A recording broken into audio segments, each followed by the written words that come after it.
Saltwater Skin, an Our Flag Means Death fanfiction. Written by BonnetPetit. Read aloud by SkyAsimaru. If you enjoy this podfic, you can check out the original story on Archive of Our Own. If you would like to hear more of my recordings or see some of my own work, you can find me through the pen and screen name of SkyAsimaru. Saltwater Skin. Summary. Stede Bonnet is finally free of her dead-end marriage and is ready to start living the life she wants rather than the one that was picked out for her. That life is her seaside cottage with plenty of books and some peace and quiet, at least until her friend Lou barges in and tells her she's living like a grandma and needs to get herself out there. She's divorced, not dead. But when Stede tries dating apps to find someone who can show her the passion she never got from her husband, no one excites her. There isn't a single man who appeals to her at all, and it makes Stede think about a part of herself she has long since suppressed, and wonders if a man is what she wants at all.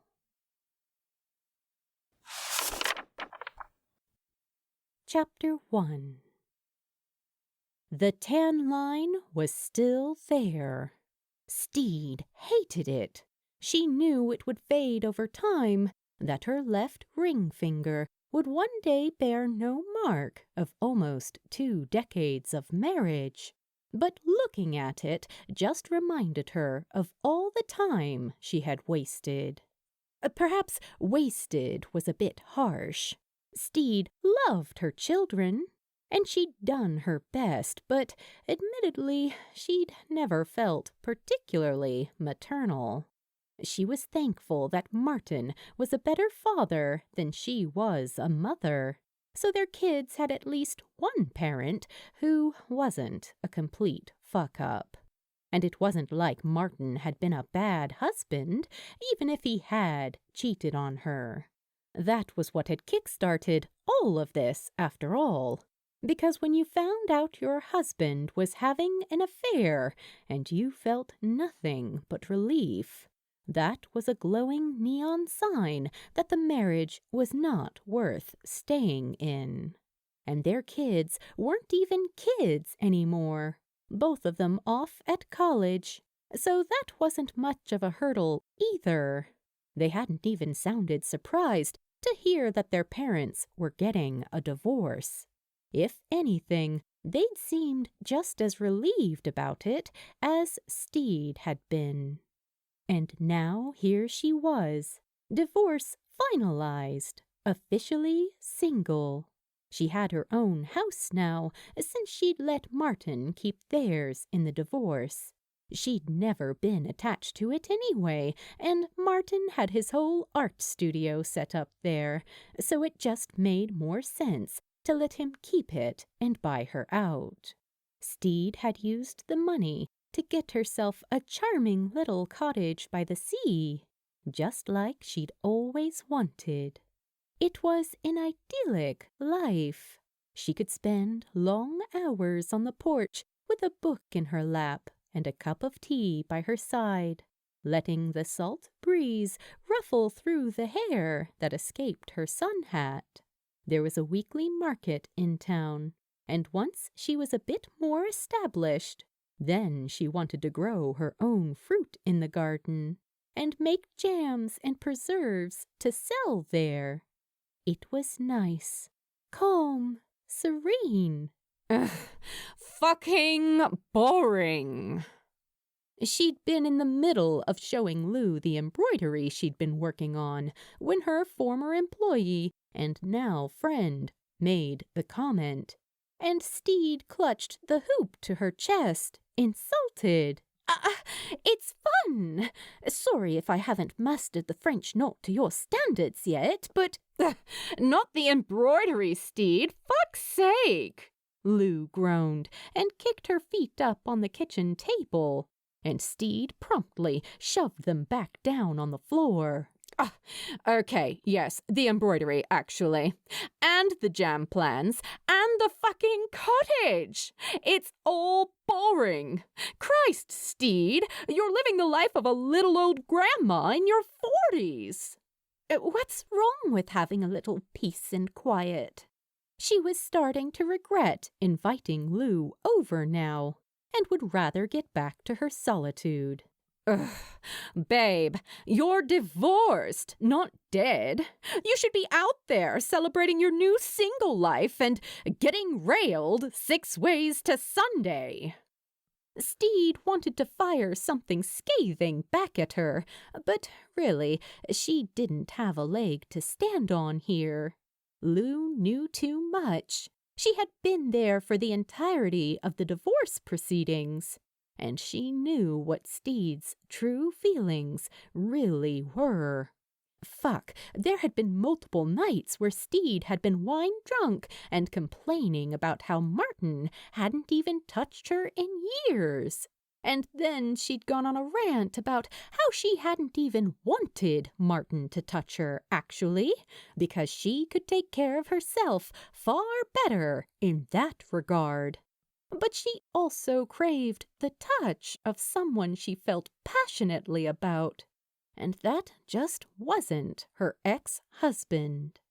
Lou had tried to help, despite complaining multiple times that she was no expert on hetero stuff, and had set Stede up on dating apps.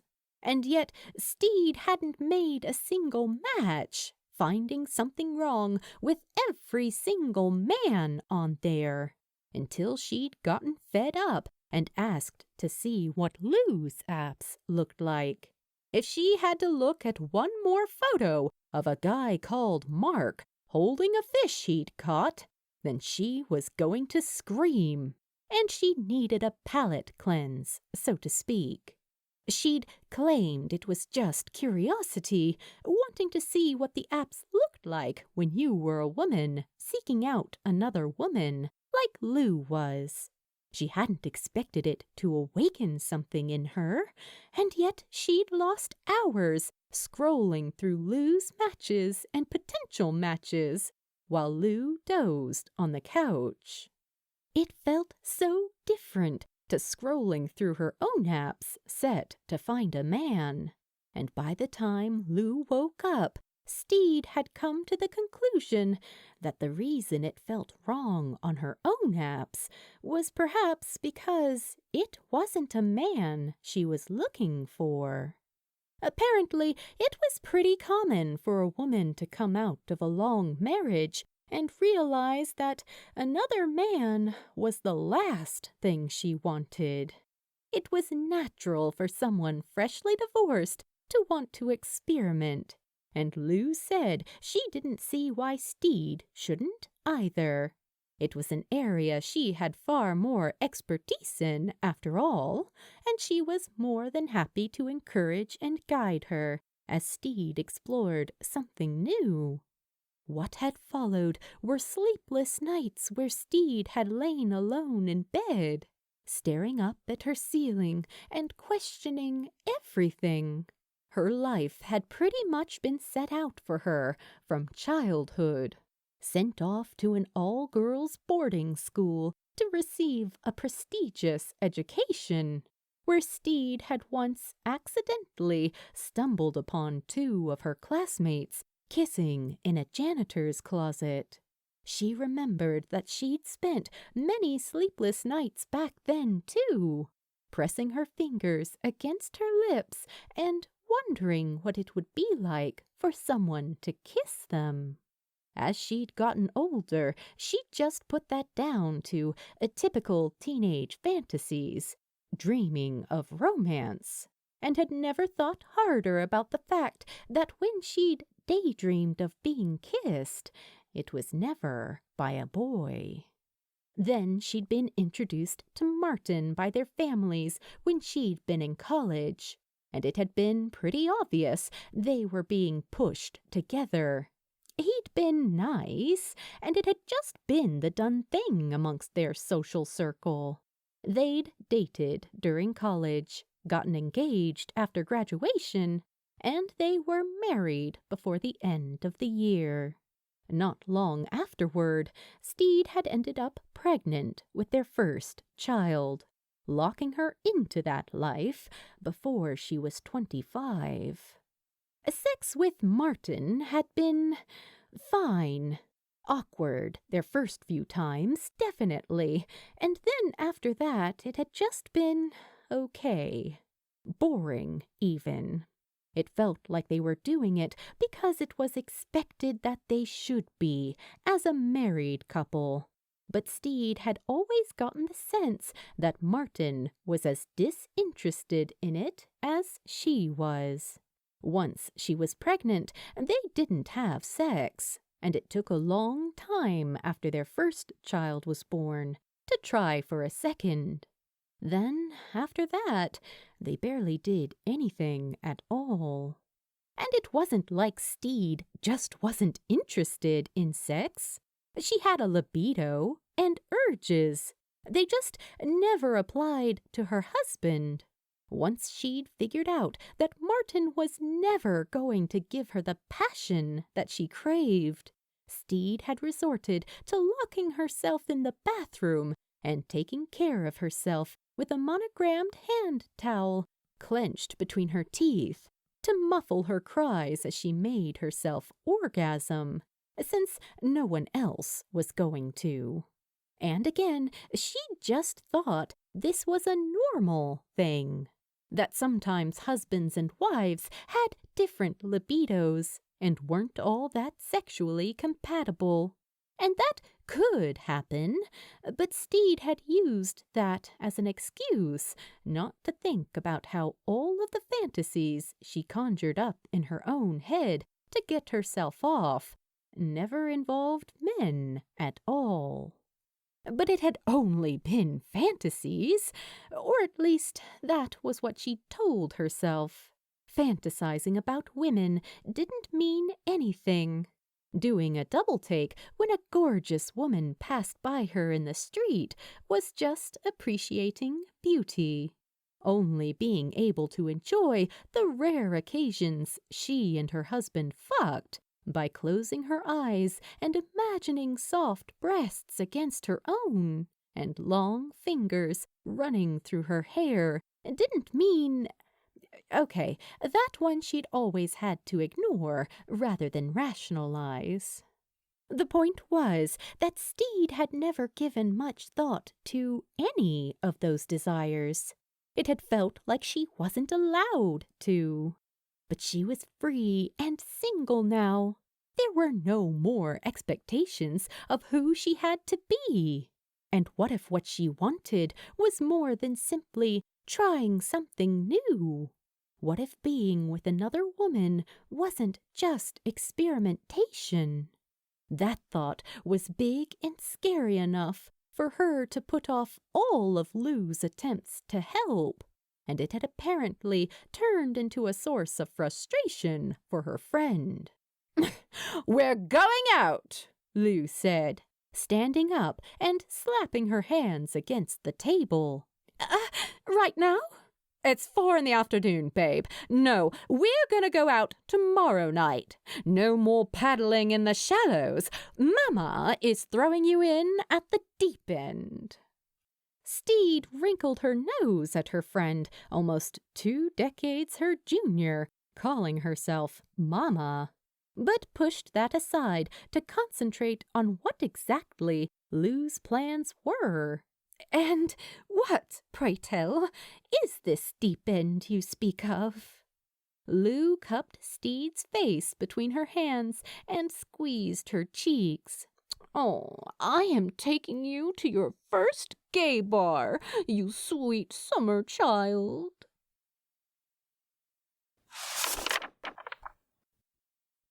The gay bar in question was a place called Revenge, and after being given directions from Lou, Stede was waiting for her friend's arrival outside.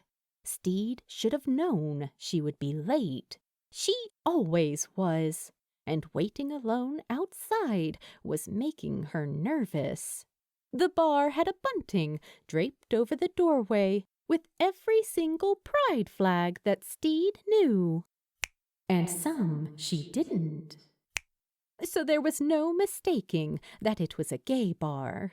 She could hear the dull thump of music coming from inside that got louder every time the door opened to let someone in or out.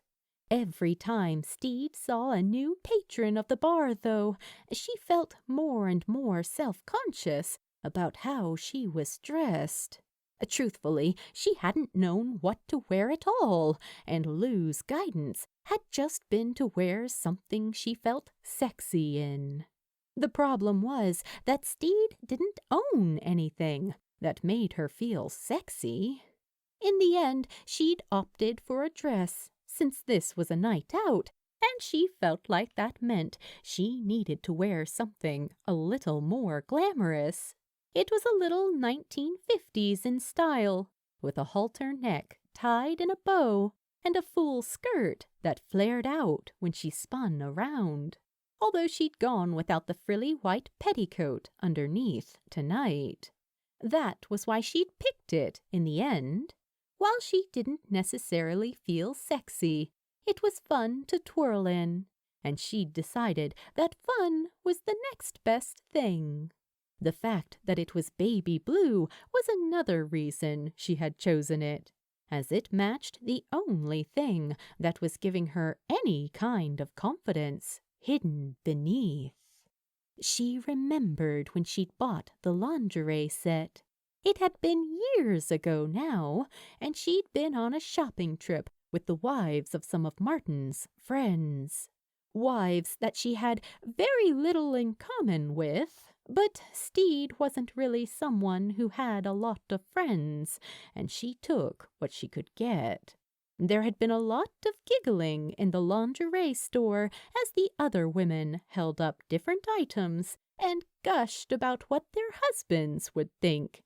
And Stede had drifted off from the pack when one set in particular had caught her eye. Baby blue silk and lace, the fabric soft and slippery to the touch. She had traced her fingertips over the cups of the bra, admiring the detailing, the little gold charm dangling in the plunged center. The set had a matching suspender belt, and in a moment of impulse, Stede had bought the lot and a pair of sheer stockings to go with it. Unfortunately, one of the other wives had joined her at the counter as it was being wrapped, and had playfully teased about how Martin was in for a treat when she got home. Stede had just fixed a smile on her face and hadn't said a word about how her husband was the last person she'd had on her mind when buying it. She'd bought that lingerie set for herself. Stede had never really found herself attractive or sexy, and she found her gaze often lingering on her stretch marks and wrinkles and sagging parts when she caught sight of herself in the mirror while getting dressed. But something about this set made her feel confident. Martin had never once laid eyes on it. She had only ever worn it alone in front of the mirror when she was having a bad day and needed a moment where she could feel even a little bit pretty. This was the first time she had worn it out in public, and while it was hidden beneath her dress, except for the stockings, it was probably the only reason she hadn't chickened out and run home yet. The club music boomed out across the street again as the door opened, and Stede's eyes glanced towards the club in interest, only to remain stuck on the woman who had just emerged. Stede didn't think she'd ever seen another person so stunning in her life. She looked like she was around Stede's age, with long hair that had once been black, except unlike Stede, who got her gray roots touched up every few weeks, this woman had let the grays go wild. Her hair was threaded through with silver, making her look like she had been touched by starlight, and Stede was in awe. That wasn't even where the admiration ended, because Stede couldn't stop staring at the woman's tattoos as she shrugged out of her one-armed black leather jacket and started rummaging through the pockets. Both of her arms were covered in a number of designs, and she also had a bird tattoo just above her cleavage, which was on ample display in her black cropped t-shirt. Smaller breasts than Stede's own, and based on the shape of the piercings that Stede could see through the fabric, she'd gone without a bra tonight. It was like the woman could sense that Stede was staring at her, because she suddenly looked over in her direction once she'd fished a pack of cigarettes out of her jacket pocket. Stede quickly snapped her head back around and pretended to be looking out over the water. The club was practically on the beach anyway, just across the street, and Stede's cheeks burned as she tried to make it look like her only concern was admiring the way the sun set over the crystal blue waves. "Hey." The voice was smooth and smoky, and Stede knew who it belonged to before she even turned her head. The mystery woman stood there, a smile tugging up the corner of her mouth, and jacket slung over her shoulder. Stede fought the urge to keep staring at her lips. It was already bad enough that this woman had probably caught her staring at her chest, for fuck's sake. And instead, Stede forced herself to meet her gaze, only to become immediately lost in the most beautiful eyes she had ever seen. They took her breath away, those warm brown eyes smudged with black liner around them. They immediately made Stede feel safe, and that was weird. A pair of eyes shouldn't make her feel safe, but they did. And Stede noticed the creases at the corners deepen as the woman's smile widened, and she lifted up a cigarette pinched between fingers, painted with black polish. "You got a light?" Stede had never smoked a day in her life, so there was absolutely no reason she would have a lighter on her. And yet she cursed herself mentally for not having the consideration to buy one to bring out with her tonight, so she could offer it up to Aphrodite herself while on her knees. "I'm so sorry," Stede answered mournfully, because if a lighter was the only reason the woman had come over, then Stede not having one would make her leave. "I don't." "No worries." Rather than walk away, the woman tucked the cigarette behind her ear and kicked a leg up behind her to brace against the wall. "You waiting for someone?" Startled that the woman was still talking to her, Stede stumbled over her words a bit. My friend. I'm waiting for my friend, who's coming here, so we can go in there." She pointed to the bar's entrance. "You've never been to a gay bar before, have you?" Stede plucked at the hem of her skirt and sighed in defeat. "Is it that obvious?" "Hey, it's nothing to feel bad about. Everyone's got to have a first time, right?"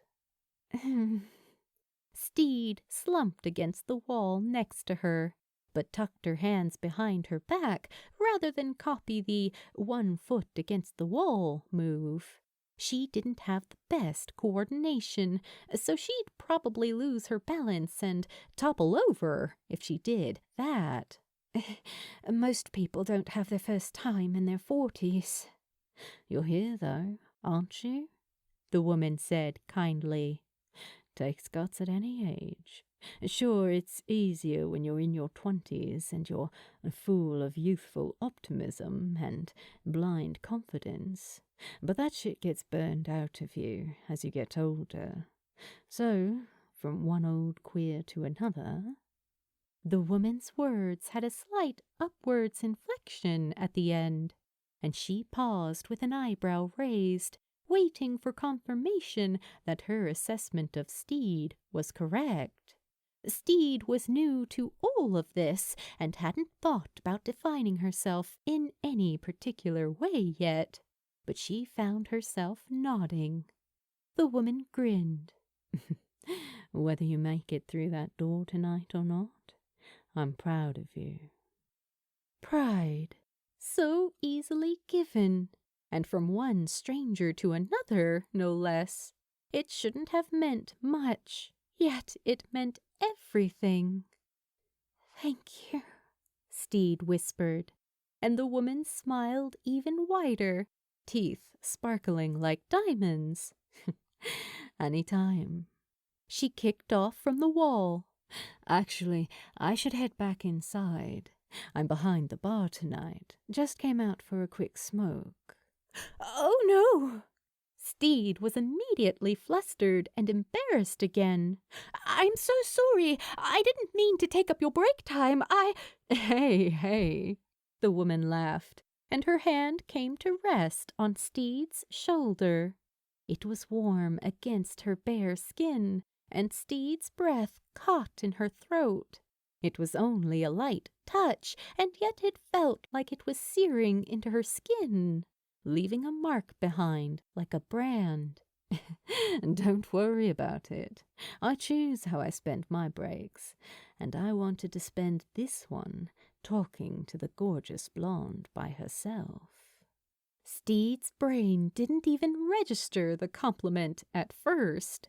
It was still short-circuiting from the hand on her shoulder. So rather than coming back with something cool and confident, she just blurted out, "I'm Stede." "Stede, huh?" The woman tilted her head. "Never heard that name before." She'd heard this plenty of times before, and always had the same explanation ready to go. "Old family name, passed down for generations. My parents thought they were having a boy, so when I was born and the midwife told them I was a girl, they hadn't picked out a name for one, and my father has always been stubborn, so—" She shrugged. "Stede." The hand finally left her shoulder, and Stede mourned the loss, but the woman stuck out her hand for her to shake instead.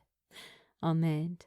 Edwina, if you want to get technical, but the last person to call me that lost a toe." She said it as a joke rather than a threat, so Stede laughed and took her hand. "I'll keep that in mind. Ed it is." "Nice to meet you, Stede." She let go of her hand and looked over her shoulder. "I really do need to get back, but I hope I see you in there tonight." "Yes." Stede gave Ed a little wave as she started to walk off, taking the first few steps backwards. "I hope so too." She couldn't help but watch Ed leave as she turned around and headed for the door. The way her tight leather pants hugged her ass made watching her walk away more bearable, and Stede got caught staring again when Ed paused at the door to give her a wave, this time accompanied with a wink before she tugged the door open and disappeared back inside the bar. Stede waited, rooted to the spot where Ed had left her. She could have looked back out to see, but she found that she couldn't take her eyes off the door that Ed had disappeared through, hope springing into her chest every time it opened and someone came out. She rested her fingertips against her shoulder, over the spot where Ed's hand had been. and imagined she could still feel that phantom touch. When Lou arrived, half an hour after their agreed-upon meeting time, Stede was still touching the same spot and smiling softly to herself. "Sorry I'm so late," Lou said, not sounding particularly apologetic as she adjusted the tinsel jacket she was wearing. "How are you feeling? Brave? Ready to dive in at the deep end?" Stede squeezed her own shoulder and looked up at the flags above the bar's entrance again, fixating on the orange, pink, and white one fluttering in the sea breeze. "I'm ready."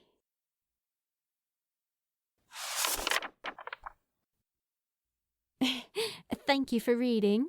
Please drop by the archive and let the author know what you thought of their work.